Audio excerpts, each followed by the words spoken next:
시청자 여러분 안녕하십니까? 7월 마지막 주 복지TV 전담방송 뉴스 시작합니다.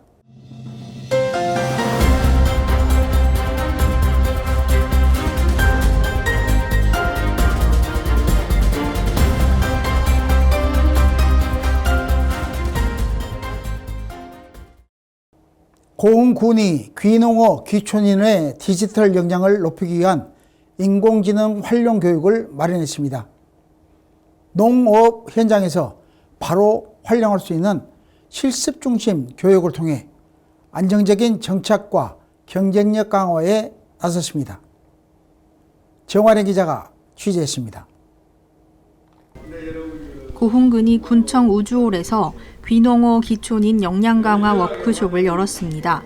이번 워크숍에서는 귀농어 기촌인과 협의회원 등 250여 명이 참석해 인공지능을 활용한 농어업 실무를 익혔습니다. 교육은 영농가 어업, 농산물 판매와 홍보에 바로 적용할 수 있도록 실습 중심으로 진행됐습니다. 참석자들은 농산물 시장 분석과 맞춤형 마케팅 전략, 유통 방안은 물론 스마트폰을 활용한 인공지능 활용법도 함께 배웠습니다. 또 생성형 인공지능을 활용한 다양한 현장 사례를 공유하며 디지털 농어업의 새로운 가능성도 살펴봤습니다. 이어 정착 과정에서 겪는 어려움과 경험을 공유하며 회원 간 교류와 협력 방안도 논의했습니다.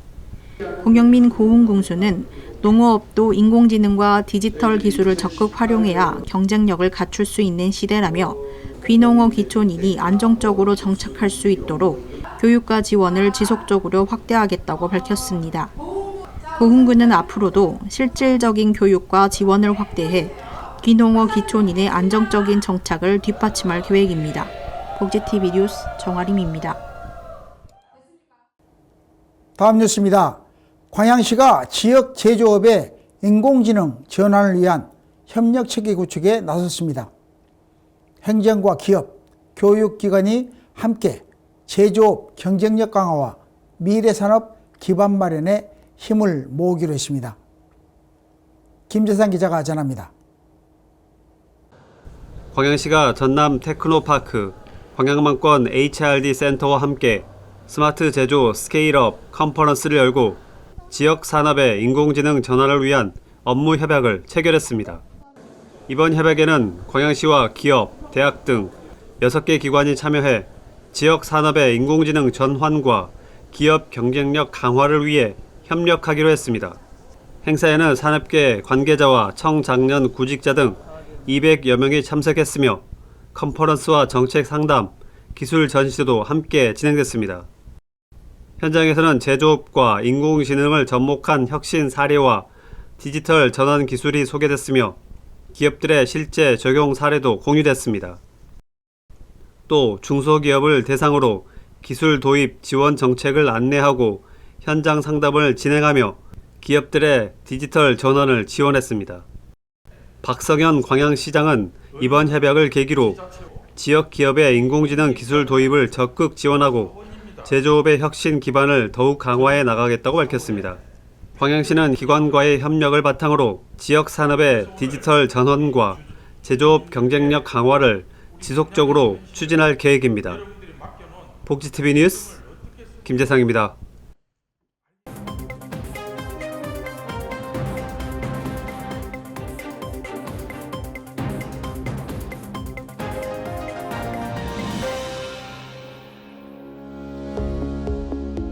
간추린 소식입니다. 순천시의 차세대 공공자원화시설 사업과 자원 순환 정책 방향을 논의하기 위한 시민 정책토론 청구서가 접수됐습니다. 이번 청구에는 조례상 요건인 200명을 크게 웃도는 시민 821명이 참여했으며 사업 전반에 대한 공론화와 사회적 합의를 마련하자는 취지가 담겼습니다.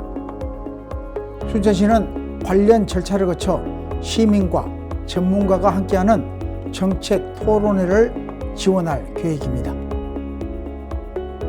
여수시가 소호 요트 마리나에서 수산 종자 방류 행사를 열고 수산자원 회복과 어민 소득 증대에 나섰습니다. 이번 행사에서는 수산생물 전염병 검사를 마친 강도다리 종자 15만 마리를 방류했으며 지역 어업인과 수산인협회 등이 함께 참여했습니다. 이번 행사는 어업인단체와 여수시가 함께 추진한 만큼 민관협력형 수산자원 조성사업으로 의미를 더했습니다. 여수시는 앞으로도 지속적인 수산자원 조성을 통해 풍요로운 어장을 만드는 데 힘쓸 계획입니다.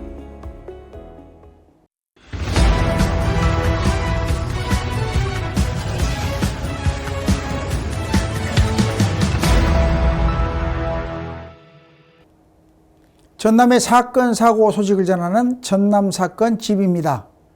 여름철에는 등산과 농작업 등 야외 활동이 늘면서 벌쏘임 사고도 함께 증가합니다. 작은 벌 한 마리도 자칫 생명을 위협하는 응급 상황으로 이어질 수 있는 만큼 예방 수칙을 꼭 알아두는 것이 중요합니다.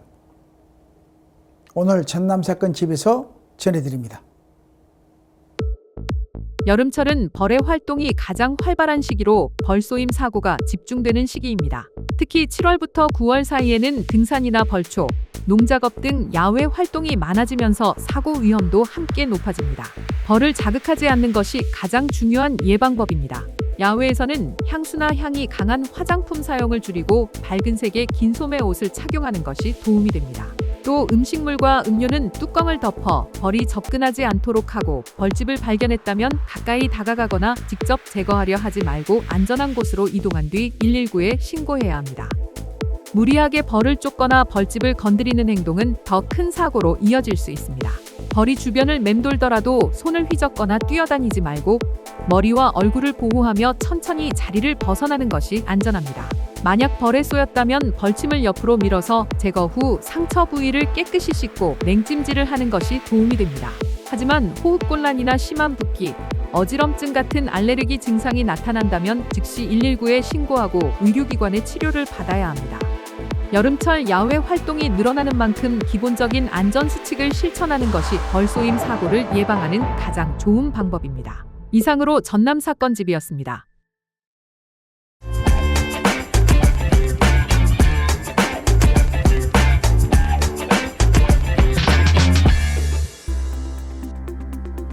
지역의 오늘을 함께 생각해보는 시사 논평입니다. 여야가 나란히 새 지도부 선출을 위한 당권 경쟁에 돌입했습니다. 치열한 경쟁 속에서 계파 갈등과 공천권을 둘러싼 셈법도 함께 주목받고 있는데요.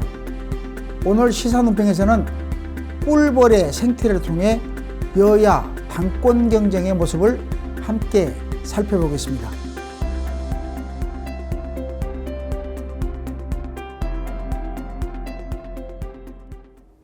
오늘은 요즘 여의도를 뜨겁게 달구고 있는 여야 당권 경쟁 이야기를 조금 색다르게 꿀벌의 생태에 빗대어 풀어보려 합니다. 지금 더불어민주당은 8월 전당대회를 앞두고 당대표 후보 경선이 한창입니다. 5명이 출사표를 던졌고 예비 경선을 통해 3명으로 압축됐습니다. 계파별로 여러 세력이 저마다 깃발을 들고 있습니다. 이 풍경, 어딘지 모르게 벌집과 참 많이 닮았습니다. 먼저 여왕벌 이야기부터 해보죠. 꿀벌 사이는 여왕벌이 늦거나 자리를 비우면 일벌들이 여러 마리의 새 여왕 후보를 동시에 키웁니다. 로얄 젤리를 먹여 키우다가 마지막 한순간에 딱 한 마리만 남기고 나머지는 정리가 되는 거죠. 민주당의 이번 경선도 5명이 뛰다가 셋으로 좁혀지고 결국 1명만 새 지도부의 수장이 되는 구조입니다. 로열 젤리를 끝까지 받아먹는 벌은 하나뿐이라는 점에서 정치도 자연도 냉정하기는 매 한 가지입니다. 다음은 분봉입니다. 벌집이 너무 커지거나 내부 갈등이 쌓이면 벌떼의 절반이 여왕을 따라 아예 새 보금자리를 찾아 떠나버립니다. 국민의힘이 지난해 말 친한계, 친윤계, 그리고 새롭게 부상하는 세력까지 저마다 다른 방향으로 날개짓을 하고 있죠. 문제는 벌집이 너무 자주 갈라지면 정작 꿀을 모아야 할 일벌이 부족해져 겨울을 나기 힘들어진다는 사실입니다. 정치도 마찬가지 아닐까요? 계파 싸움에 힘을 다 쏟고 나면 정작 민생이라는 겨울 양식을 챙길 여력이 남지 않습니다. 세 번째는 꿀벌의 소통 방식, 팔자춤입니다. 일벌은 꽃밭의 위치를 몸짓의 각도와 속도로 정교하게 전달합니다. 이번 민주당 전당대회에서는 대의원 표와 일반 당원 표의 가치를 똑같이 만드는 1인 1표제가 처음 도입됐습니다. 말하자면 벌집의 오래된 규칙, 춤 잘 추는 벌이든 서툰 벌이든 표의 무게는 같다고 새로 정한 셈입니다. 이런 룰의 변화가 앞으로 당내 권력 지형을 어떻게 바꿀지 지켜볼 대목입니다. 그리고 무엇보다 벌집 안에서 가장 치열한 싸움은 결국 꿀 창고, 그러니까 공천권을 둘러싼 신경전입니다. 2028년 총선 공천권이 걸려 있으니 양당 모두 사활을 걸 수밖에 없습니다. 꿀은 한정돼 있고 나눠 먹을 입은 많으니까요. 물론 벌집이 시끄럽다고 해서 반드시 나쁜 신호는 아닙니다. 생태학자들은 조용한 벌집은 오히려 죽은 벌집일 가능성이 크다고 말합니다. 붕붕대는 소리는 그 집단이 아직 살아 움직이고 있다는 증거이기도 하죠. 문제는 그 소음이 꽃가루를 모으는 데 쓰이느냐 아니면 서로를 쏘는 데 쓰이느냐입니다. 여야 모두 이번 당권 경쟁을 통해 국민이라는 꽃밭에서 어떤 꿀을 모아야 할지 스스로 증명해야 할 때입니다. 지금까지 이영춘의 시사 논평이었습니다. 인공지능과 디지털 전환, 그리고 지속 가능한 지역 발전을 위한 다양한 정책이 이어지고 있습니다. 앞으로 이러한 노력이 지역의 새로운 성장 동력으로 이어지길 기대해 봅니다. 시청해 주신 여러분 고맙습니다.